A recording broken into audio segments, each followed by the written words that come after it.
All right, what's going on? I am now in week 1 of module 4 of Praxis. The time is flying by. And for this month, we're going to be going over philosophy and taking big ideas basically and taking them down and explaining them more in bite-sized chunks. So I just got in the truck and we are going to start driving around, talk about some philosophy. Stay tuned. This should be fun. So like I said in the intro, this whole month in Praxis is going to be dedicated to philosophy. And for week 1, the piece of content that stuck with me the most and really got me thinking was an article titled "The Work Required to Have an Opinion." And basically the gist of this article is we live in a very opinionated society. And what we should aim for and what our goal should be is to live in a very informed society. Because there's a big difference. Opinionated simply means that we have an opinion on virtually everything. Because if you think about it, a lot of people have opinions on basically any issue you can name. The difference between being opinionated and informed is opinionated doesn't mean you put any thought into it. It just means that, oh, well, I think this, or oh, well, I believe this just because.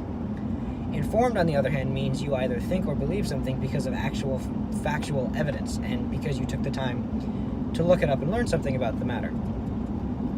Too many people today, and I wrote a blog post about this, I think 2 or 3 days ago. Too many people today either form opinions on virtually no information whatsoever, or all they end up doing is vomiting out the opinions that everybody else has told them. And both of these ideas do absolutely nothing for us as individuals and as a society, because as a society, like especially in America, we all vote on things. And if we got a bunch of opinionated people who don't know anything and are not informed voting, well then that really doesn't benefit us that much.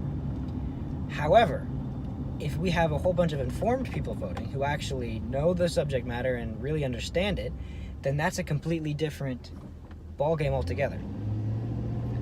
Because that means we actually have people who know what they're talking about, making these big decisions. And that's the way that it really should work. Because if you're just opinionated, then that's just coming up with thoughts and beliefs that are really half-assed. But if you're actually informed, on the other hand, then that means that you actually took the time to kind of sit down and educate yourself a little bit. Think about it this way. In 2019, we have Google. We have smartphones. Virtually every piece of information ever recorded in human history is at our fingertips, quite literally. How difficult is it to sit down for like even 2 minutes and do a Google search on something just to find the facts? It should not be that hard to be informed instead of opinionated. So that's something that I try to do and that I challenge myself to do. Whenever someone comes to me with something and says, "Oh, what do you think about this?" If I don't know anything about it, then I'll just tell them, "Well, I don't really know. I'd have to do some more research." Then I'll go and I'll look it up and spend some time trying to digest the information that's online, and then I'll go back to them and I'll give them my honest answer. Because just coming up with an answer off the top of your head doesn't make you smart. That just means you have a brain. But if you actually take the time, even 2 minutes, 5 minutes, to just go to Google, go online, find some information, take those facts, digest those, and use that to form an opinion. And that will do 2 things.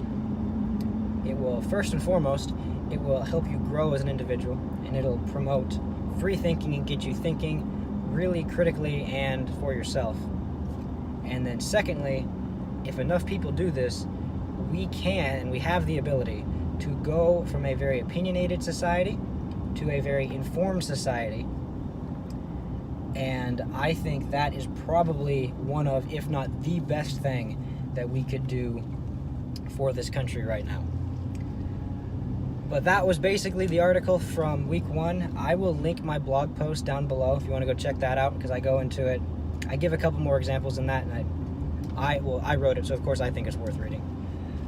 But I'll link that down below so you can go check that out if you'd like. And diving into week 2, from what I've seen so far, it looks like there's going to be a lot of videos and stuff to go over.